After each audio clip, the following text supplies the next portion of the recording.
Good morning, students. My name is Sunil Kumar, and you know very well we study political science, and in some previous videos we discussed about the constitution, and this is the first chapter of political science from 11th class. Okay, and in this chapter we discuss about the function of the constitution and what are the features of the constitution and what are the necessaries of the constitution. We already discussed in this chapter. Now we look forward about the some other topics of this chapter. So today we discuss about the next topics, and today's topic is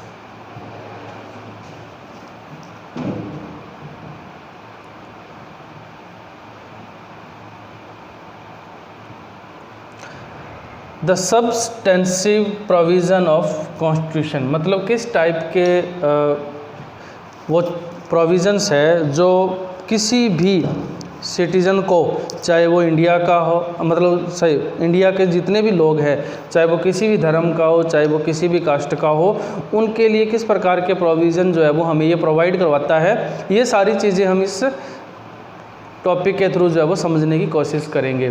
तो क्या चीज़ होती है वो देखते हैं। It is the whole mark of a successful constitution that it give everyone in society some reason to go along with its provision।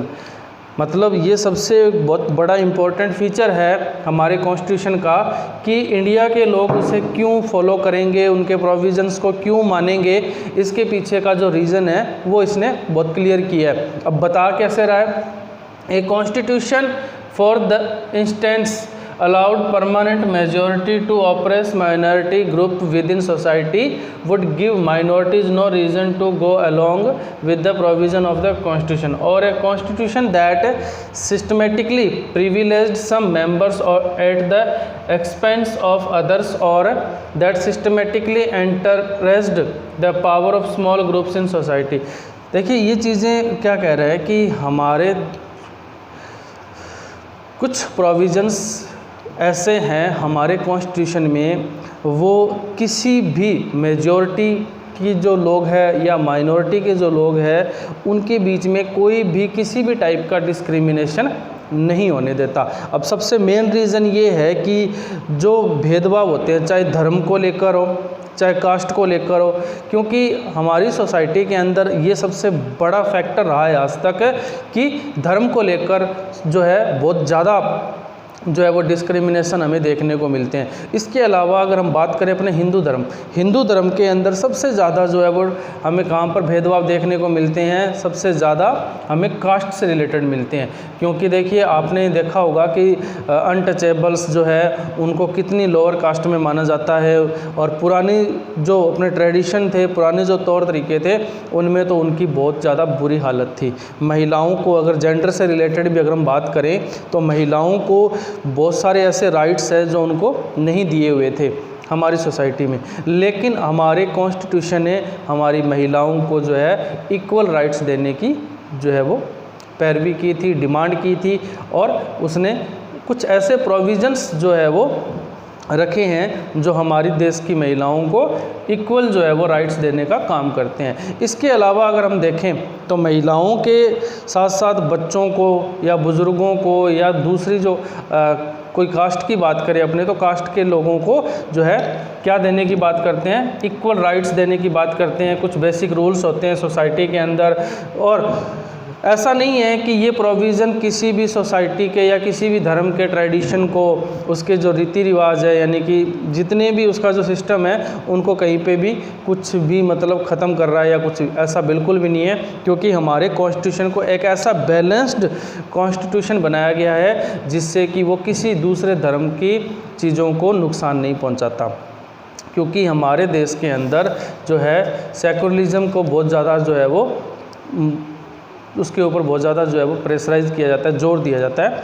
कारण उसके पीछे कि हमारे देश में बहुत सारे धर्मों के लोग रहते हैं। यहाँ पे हिंदू सबसे ज़्यादा है, उसके बाद मुस्लिम, फिर सिख, फिर ईसाई, फिर जैन, फिर बौद्ध, फिर पारसी, यहूदी, यानी कि डिफरेंट धर्म को मानने वाले, रिलीजन को मानने वाले, फॉलो करने वाले लोग हमारे देश में रहते हैं। तो उन सब के लिए अगर हम देखें तो हमारे देश का जो कॉन्स्टिट्यूशन है वो कुछ ऐसे बेसिक रूल्स लेके आता है जिससे कि किसी एक धर्म के साथ दूसरे धर्म का जो है वो कोई भी टकराव न हो। तो ये चीज़ें हमारे इस कॉन्स्टिट्यूशन के जो प्रोविज़न्स है इनके जरिए जो है वो हमें देखने को मिलती है। अब आता है बैलेंस्ड इंस्टीट्यूशनल डिज़ाइन।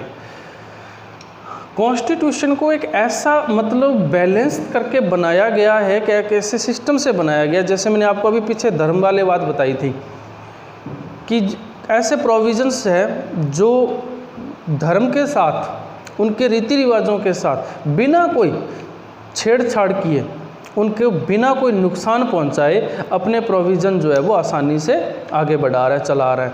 मतलब कहीं पर भी कोई भी प्रॉब्लम जो है वो नहीं आई है, आज तक तो आई नहीं है और शायद आगे आने वाले टाइम में भी नहीं आएगी, क्योंकि हमारे जो कॉन्स्टिट्यूशन को बनाने वाले थे, मेकर ऑफ कॉन्स्टिट्यूशन जो है वो ये जानते थे, उनको ये पता था कि किस प्रकार की चीज़ें हमें हमारे देश के लिए जो है अप्लाई करनी चाहिए, इम्प्लीमेंट करनी चाहिए, जिससे कि हमारे देश के लोगों का नुकसान ना हो और हमारे देश के लोगों की किसी भी भावना को ठेस न पहुँचे। तो क्या एक बैलेंस्ड किस प्रकार से, देखिए गवर्नमेंट को जितनी भी पावर दी गई है कॉन्स्टिट्यूशन के अकॉर्डिंग, जितनी भी चीज़ें चल रही है, तो ये इंश्योर करता है कि किसी भी इंस्टीट्यूशंस की जो है वो एक मोनोपलाइज न हो, चीज़ें मोनोपलाइज का मतलब एकाधिकार न हो जाए। जैसे आप देखते हो हमारे देश में हिंदू धर्म के लोग सबसे ज़्यादा रहते हैं, मतलब मेजॉरिटी है उनकी।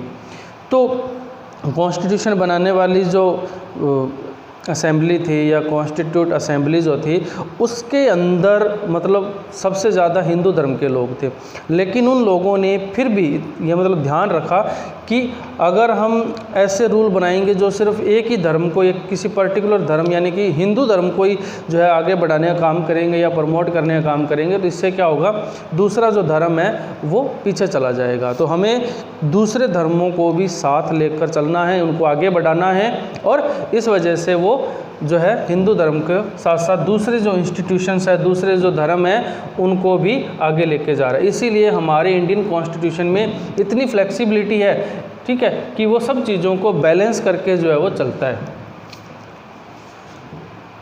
चाहे महिलाओं के लिए हो चाहे किसी के लिए भी हो। इसी फ्लेक्सिबिलिटी की वजह से जो इंडियन कॉन्स्टिट्यूशन है वो इतना पॉपुलर हुआ है लोगों के बीच में, क्योंकि इसने आज तक किसी भी जो है धर्म के ऊपर कहीं पर भी कोई एक जो है उसके लिए कोई भी जो है वो अवरोध या मतलब उसके लिए एक प्रकार से बैरिकेड का काम नहीं किया है। इस वजह से हमारे देश का जो कॉन्स्टिट्यूशन है वो सब लोगों को, अब देखिए यहाँ पे ये क्वेश्चंस कुछ आ रहे हैं, क्या कह रहे हैं, were the people who enacted the constitution credible, this question will be answered in the remaining part of this chapter.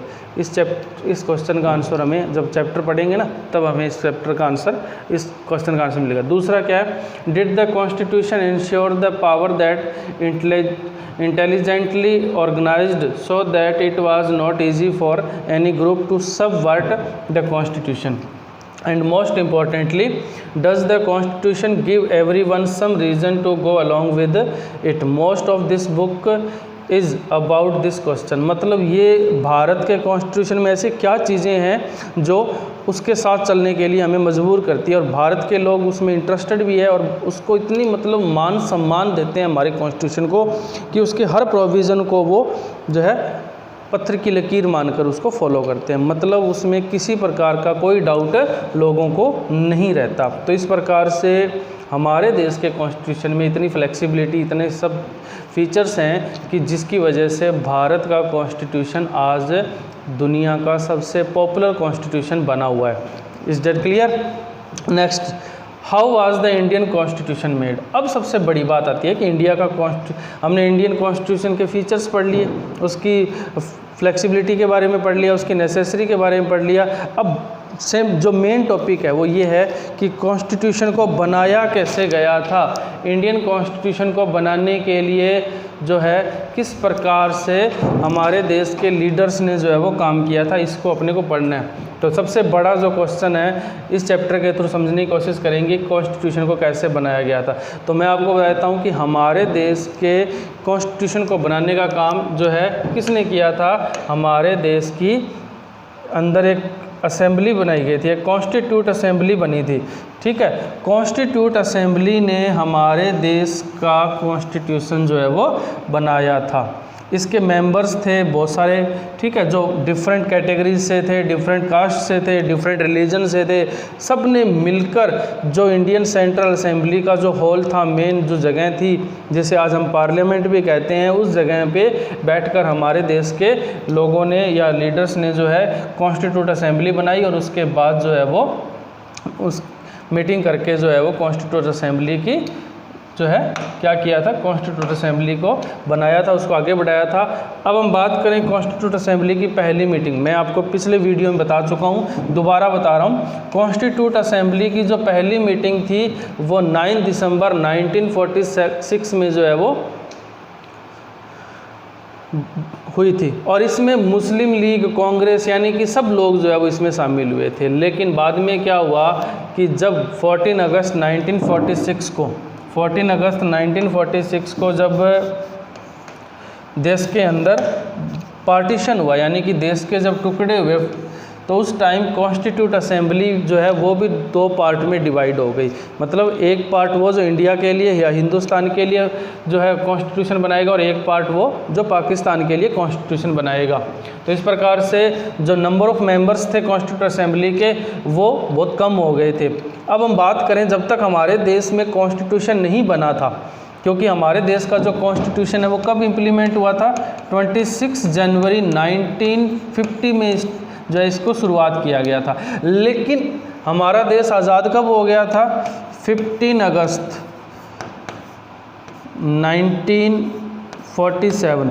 तो इतने जो 3 साल का जो ये लंबा टाइम था, इस 3 साल के अंदर जो है कैसे रूल जो है वो चलाया था, भारत के अंदर किस प्रकार से जो है वो सरकार चली थी। क्योंकि बिना रूल के जो है वो कोई भी सरकार नहीं चल सकती, कोई भी देश नहीं चल सकता। उस देश को चलाने के लिए प्रॉपर रूल्स की ज़रूरत होती है।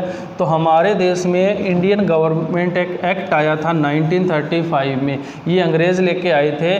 तो अंग्रेज़ों के इसी कानून को जो है वो 1950 तक, 26 जनवरी 1950 तक इसी रूल के अकॉर्डिंग जो है वो शासन चलाया गया था।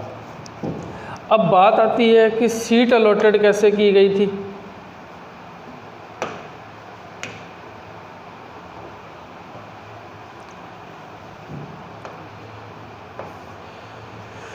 कॉन्स्टिट्यूट असेंबली के अंदर कितने मेंबर होंगे, इस चीज़ का जो है वो कैसे मतलब डिसाइड किया गया था। तो मैं आपको बता देता हूँ, हमारे देश की जो टोटल पॉपुलेशन है उसका एक रेशियो निकाला गया था। हर 10 लाख पे एक मेंबर जो है वो रखा गया था। 10 लाख की पॉपुलेशन पर एक मेंबर जो है वो कॉन्स्टिट्यूट असेंबली के अंदर आया था। इस प्रकार से हमारे देश में 293 जो है वो 292 मेंबर जो थे वो इलेक्टेड मेंबर थे और कुछ प्रिंसली स्टेट से मेंबर आए थे। तो 292 और 93 अगर दोनों को ऐड किया जाए तो टोटल मेंबर कितने बन जाते हैं, 385। मतलब हमारी कॉन्स्टिट्यूट असेंबली में टोटल मेंबर कितने रह गए थे, 385। लेकिन जैसे ही मैंने आपको बताया पार्टीशन के बाद जो है कॉन्स्टिट्यूट असेंबली भी 2 भागों में बंट गई थी। तो इसमें से कुछ मेंबर जो है वो निकल गए थे और लास्ट में जो हमारे मेंबर बचे थे वो बचे थे 299। ठीक है जी।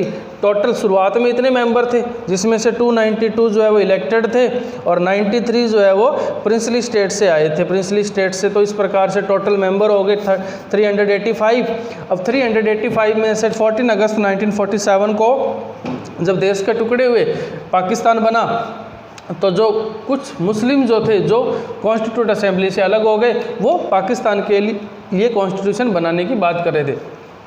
तो 299 जो है वो टोटल मेंबर बच गए थे जिन्होंने इंडिया के लिए कॉन्स्टिट्यूशन बनाया था। तो इस हिसाब से आप देख सकते हो कि कितने मेंबर जो है वो यहाँ से जो है गए हैं। तो ये चीज़ें आपको क्लियर करेगी कि कितने मेंबर जो है वो यहाँ से अपने गए थे। उसके बाद हमारे देश में अगर देखें तो अलग अलग इलाकों में अलग अलग जो है वो रिलीजन के लोग थे और उस हिसाब से जो है वो कॉन्स्टिट्यूशन बनाने की बात की थी। तो सबसे बड़ी बात कि जब भी कोई कानून बनता था तो उस कानून के लिए कोई भी रूल बना रहे हैं, कोई भी कानून बना रहे हैं, तो उसके लिए सबसे जो मेन इम्पॉर्टेंट जो चीज़ होती थी वो होती थी कि किसी भी मसले पर, किसी भी कानून पे जो है अगर कोई भी बंदा एक मत राय नहीं हो रहा है तो वहाँ पे वोटिंग के ज़रिए जो है वो उसको डिसाइड किया जाता था कि ये प्रोविज़न बनना चाहिए या नहीं बनना चाहिए। और मैंने जब आपको बताया था कि इसे पॉपुलर कैसे बनाया गया था, ठीक है, मोड ऑफ जो प्रोपगेशन अपने पढ़ा था, प्रमोशन के बारे में पढ़ा था, तो उसमें मैंने आपको बताया था कि लोगों के बीच में जाकर जो है इसे लोगों की क्या इच्छाएं हैं, किस प्रकार से लोग जो है वो कॉन्स्टिट्यूशन के बारे में सोचते हैं, तो इस प्रकार की चीज़ें जो है वो चलती थी।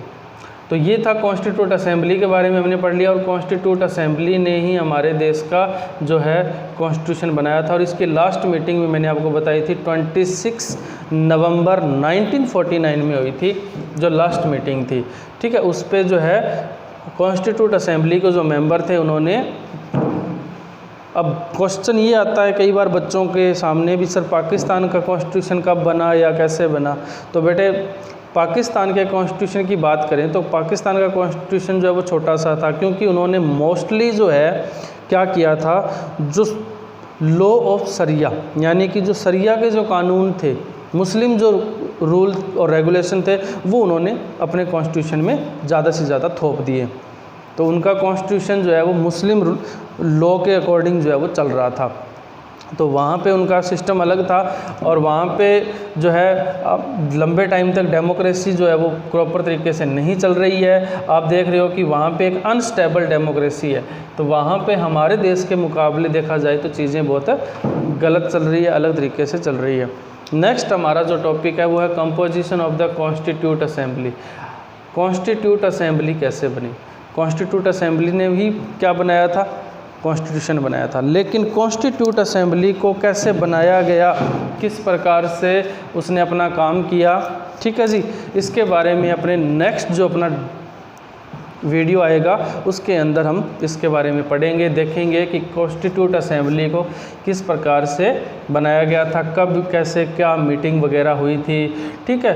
तो सारी चीज़ें इसके अंदर अपने क्लियर करेंगे, टोटली बढ़िया तरीके से इसको समझेंगे कॉन्स्टिट्यूट असेंबली के बारे में, क्योंकि सबसे मेन तो यही है, क्योंकि इसी ने ही हमारे देश का कॉन्स्टिट्यूशन बनाया था।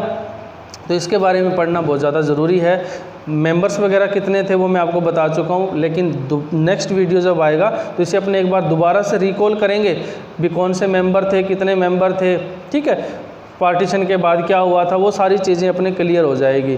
तो नेक्स्ट वीडियो में फिर मिलते हैं, तब तक के लिए thanks, have a nice day, bye बेटा।